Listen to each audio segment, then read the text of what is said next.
Assalamualaikum warahmatullahi wabarakatuh. Selamat datang teman-teman di channel saya bersama saya Puspa Novitasari dalam mata kuliah Manajemen Sumber Daya Manusia.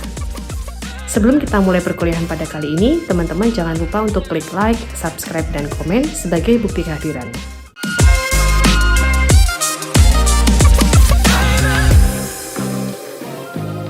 Pada pertemuan kali ini kita akan membahas perencanaan sumber daya manusia, yang meliputi definisi, mind mapping, manfaat, dan langkah-langkah menyusun perencanaan sumber daya manusia. Perencanaan SDM, Human Resource Planning, merupakan fungsi pertama dalam manajemen SDM, dan sebagai bagian dari fungsi perencanaan strategis organisasi, yang didefinisikan sebagai suatu proses sistematis dan berkesinambungan dalam menentukan kebutuhan SDM di masa depan, baik kuantitas maupun kualitas pada waktu yang tepat, posisi yang tepat, melakukan berbagai pekerjaan yang tepat, dalam jangka panjang, guna mengantisipasi perubahan lingkungan dan organisasi, serta meminimasi biaya dalam rangka pencapaian tujuan individu dan organisasi. Suatu perencanaan SDM secara mendasar mencakup 6 aspek yang harus diperhatikan oleh manajemen yaitu 1. Aspek kuantitas SDM yang tepat. Ini mencakup menentukan jumlah karyawan yang diperlukan untuk memenuhi kebutuhan operasional perusahaan. Hal ini melibatkan proyeksi pertumbuhan bisnis, perencanaan suksesi, dan analisis kebutuhan tenaga kerja berdasarkan proyek-proyek spesifik atau perubahan lain dalam organisasi. 2. Aspek kualitas SDM yang tepat. Fokus pada memastikan bahwa perusahaan memiliki karyawan dengan kualifikasi, keahlian, dan kompetensi yang sesuai dengan tuntutan pekerjaan.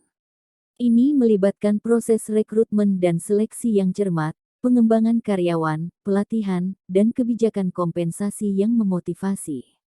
3. Aspek waktu, posisi penempatan, perilaku bekerja yang tepat. Menyelaraskan waktu perekrutan dan penempatan karyawan dengan kebutuhan organisasi. Ini melibatkan pengelolaan siklus hidup karyawan, pengaturan jam kerja, pengaturan struktur organisasi, dan peningkatan budaya kerja yang produktif. 4. Aspek perhatian terhadap tujuan individu maupun organisasi yang tepat. Memastikan bahwa tujuan individu dalam organisasi selaras dengan tujuan organisasi secara keseluruhan. Ini mencakup pengembangan jenjang karir, penyusunan tugas dan tanggung jawab yang bermakna, serta pengelolaan kinerja dan penghargaan yang adil. 5. Aspek perubahan lingkungan dan organisasi. Mengakomodasi perubahan dalam lingkungan bisnis dan organisasi, seperti perkembangan teknologi, perubahan regulasi, atau restrukturisasi perusahaan. Ini melibatkan fleksibilitas dalam perencanaan tenaga kerja, penyesuaian strategi rekrutmen dan pengembangan, dan manajemen perubahan yang efektif. 6. Aspek minimasi biaya.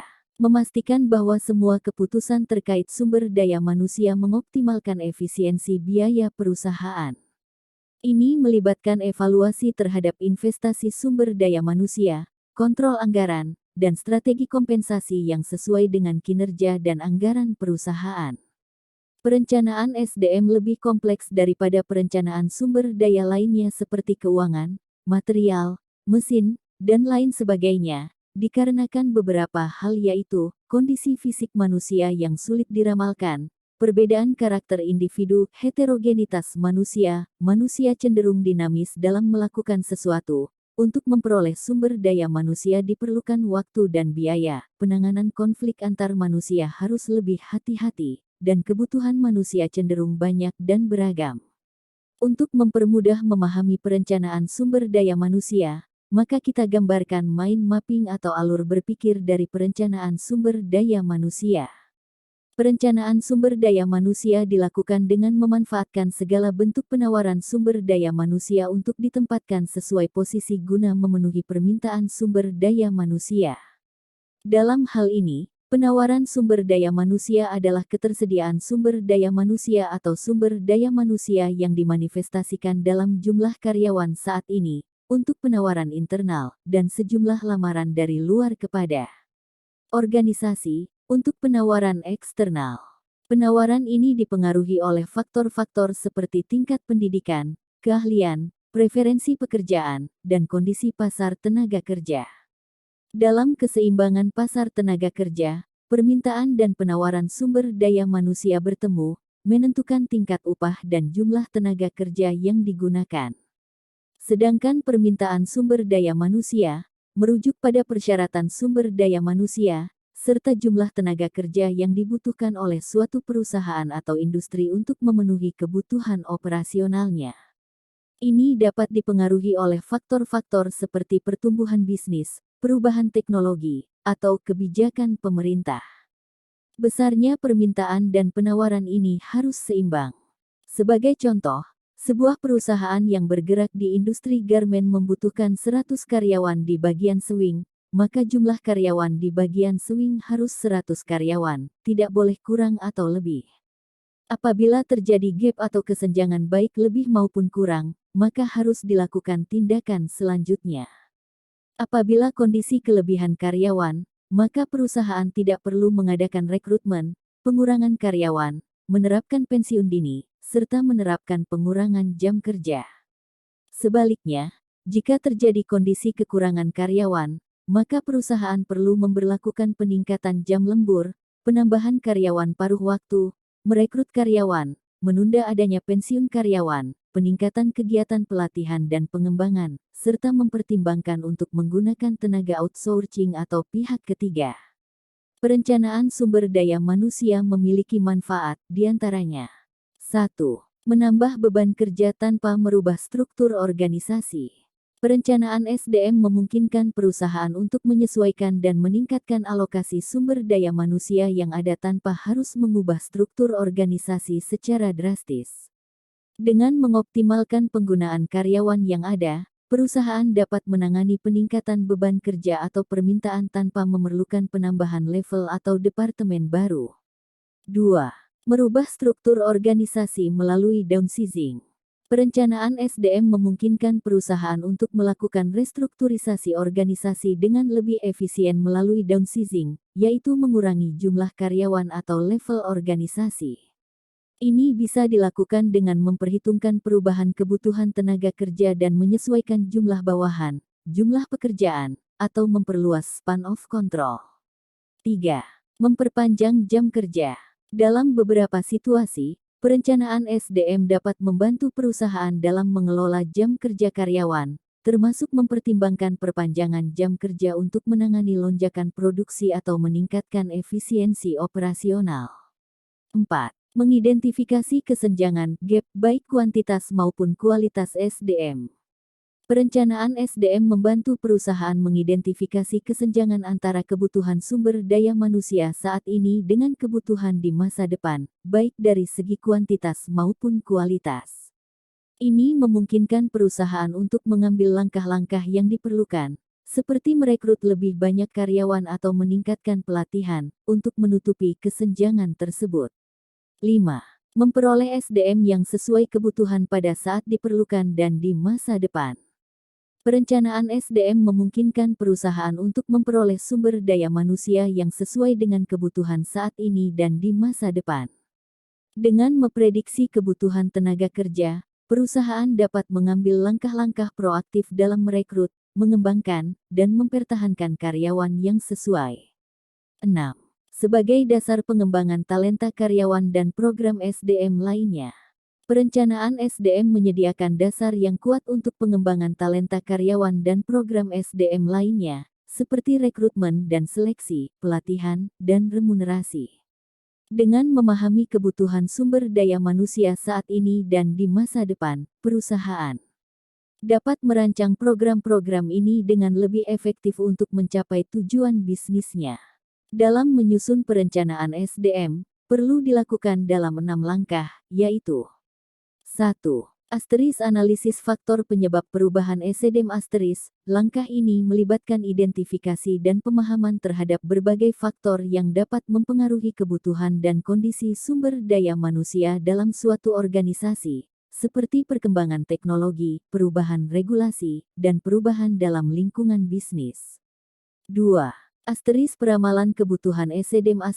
Pada langkah ini, dilakukan estimasi terhadap jumlah dan jenis karyawan yang akan diperlukan di masa depan berdasarkan proyeksi pertumbuhan organisasi, proyeksi kegiatan bisnis, dan faktor-faktor lain yang mempengaruhi kebutuhan sumber daya manusia.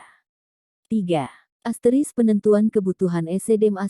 Setelah melakukan peramalan, langkah ini melibatkan penentuan jumlah dan jenis karyawan yang sebenarnya diperlukan untuk memenuhi kebutuhan organisasi dalam mencapai tujuan bisnisnya. 4. Analisis ketersediaan SDM. Pada langkah ini, dilakukan evaluasi terhadap ketersediaan sumber daya manusia yang sudah ada dalam organisasi, termasuk penilaian terhadap keterampilan, pengalaman, dan kompetensi yang dimiliki oleh karyawan saat ini. 5. Menganalisis kemungkinan permintaan SDM apakah lebih dari atau kurang dari penawaran SDM. Langkah ini melibatkan perbandingan antara kebutuhan SDM yang telah ditentukan dengan ketersediaan SDM yang ada. Jika permintaan melebihi penawaran, mungkin diperlukan strategi untuk merekrut atau mengembangkan karyawan baru. 6. Implementasi program. Langkah terakhir ini melibatkan pelaksanaan rencana-rencana dan strategi yang telah disusun dalam perencanaan SDM, termasuk perekrutan, pelatihan, pengembangan, dan retensi karyawan guna memastikan bahwa kebutuhan organisasi terpenuhi dan tujuan bisnis dapat dicapai. Langkah pertama adalah analisis faktor penyebab perubahan kebutuhan SDM. Pada tahap ini, dilakukan analisis untuk mengetahui faktor-faktor yang menyebabkan perubahan kebutuhan sumber daya manusia baik dalam lingkungan eksternal, seperti akibat faktor ekonomi, politik, teknologi, maupun persaingan. Juga dalam lingkungan internal, seperti adanya perubahan kebutuhan SDM akibat perubahan strategi, budget, ramalan penjualan, ekspansi, rancangan organisasi serta rancangan pekerjaan. Faktor perubahan tenaga kerja organisasi juga turut menjadi penyebab perubahan kebutuhan SDM, seperti faktor adanya pegawai yang pensiun, mengundurkan diri, PHK, meninggal dunia, dan sakit. Langkah kedua adalah peramalan kebutuhan SDM. Dalam hal ini terdapat dua tipe model, yaitu model peramalan peminatan dan model peramalan ketersediaan internal organisasi. Model peramalan peminatan dibagi atas teknik kualitatif dan kuantitatif, demikian halnya model peramalan ketersediaan internal juga dibagi atas teknik kualitatif dan teknik kuantitatif. Model peramalan peminatan teknik kualitatif yang pertama adalah metode pendapat pakar. Metode pendapat pakar expert opinion merupakan metode yang menggali pendapat para pakar di bidangnya guna meramalkan kebutuhan karyawan di masa mendatang. Metode ini dapat dijelaskan dalam contoh berikut ini. Organisasi atau perusahaan membuat pertanyaan-pertanyaan yang menyangkut perencanaan SDM seperti adanya pemberian punishment untuk meningkatkan kinerja. Sebagai contoh, hasil analisis menunjukkan bahwa jawaban tidak setuju mendominasi jawaban dari pakar, yang artinya berpendapat bahwa pemberian hukuman tidak lebih meningkatkan kinerja karyawan dibandingkan pemberian penghargaan. Pertanyaan juga bisa saja terkait dengan kepemimpinan, seperti apakah kepemimpinan sangat menentukan kemajuan organisasi. Dari contoh ini, hasil analisis menunjukkan, lebih dari 50% para pakar menjawab bahwa kepemimpinan manajer sangat menentukan kemajuan organisasi. Metode peramalan peminatan menggunakan teknik kualitatif yang kedua adalah metode teknik Delphi. Metode teknik Delphi teknik menggunakan input dari kelompok pakar. Opini pakar dicari dengan menggunakan kuesioner terpisah dalam situasi diramalkan.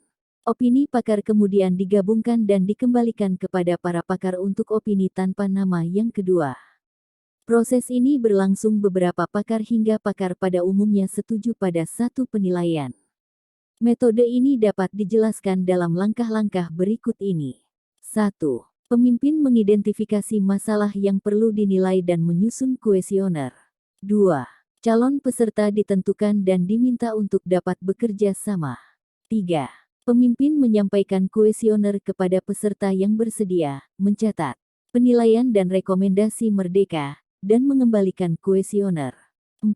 Pemimpin menyusun ringkasan sebagai hasil kompilasi dan kemudian meminta tanggapan peserta kembali. 5. Pemimpin menyampaikan hasil kompilasi kepada semua peserta. Jika kelima langkah tersebut telah dilalui, selanjutnya terjadi hubungan timbal balik, di mana peserta saling mengomentari hasil kompilasi dan mengusulkan kesimpulan akhir serta pemimpin merumuskan kesepakatan bersama. Selanjutnya adalah tahap terakhir di mana pemimpin menerima kesepakatan sebagai hasil pilihan kelompok. Metode peramalan peminatan menggunakan teknik kualitatif yang ketiga adalah metode teknik kelompok nominal.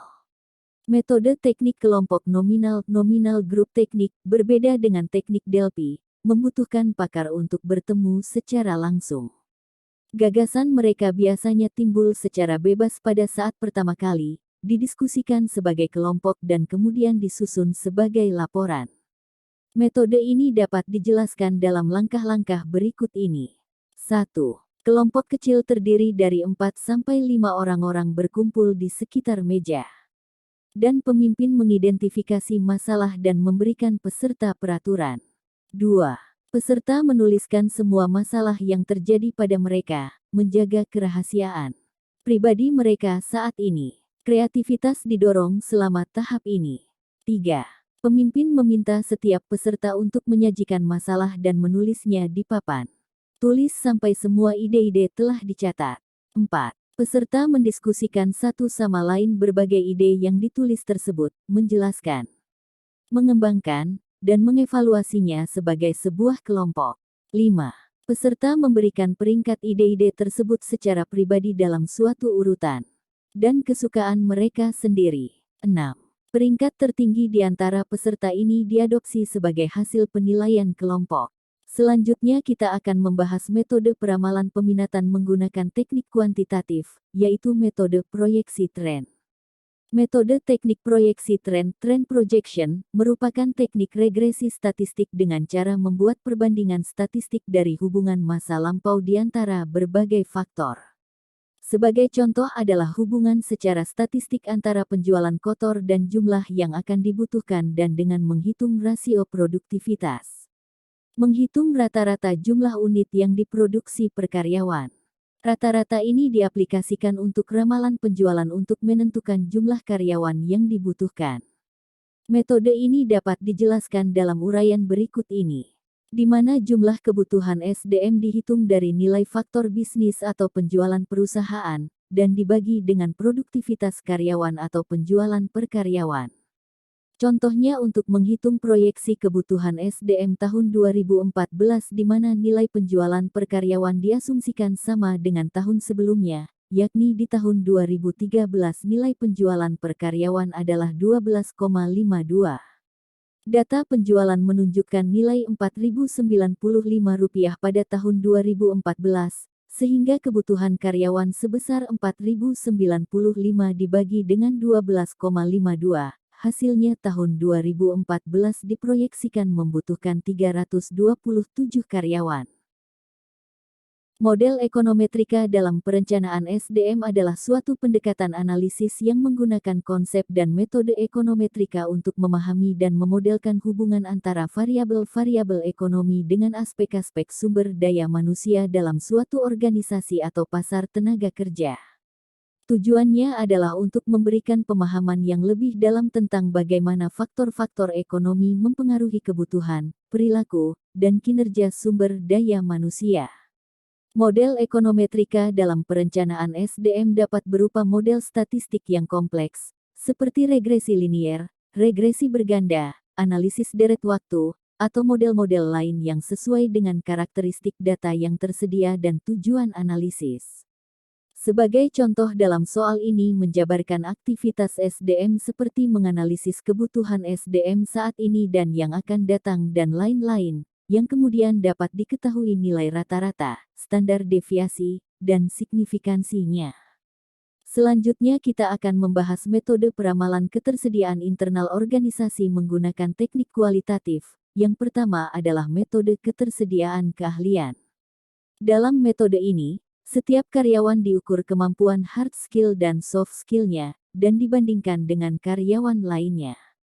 Sebagai contoh, karyawan dengan nama Andi memiliki nilai hard skill sebesar 8, 6, dan 8, sementara kemampuan soft skill-nya memiliki nilai 7 dan 8, sehingga total keseluruhan skill Andi adalah 7,4. Secara keseluruhan nilai dari semua individu ada di angka 7,08, sehingga individu yang memiliki nilai di atas rata-rata adalah Andi dan Cinta saja.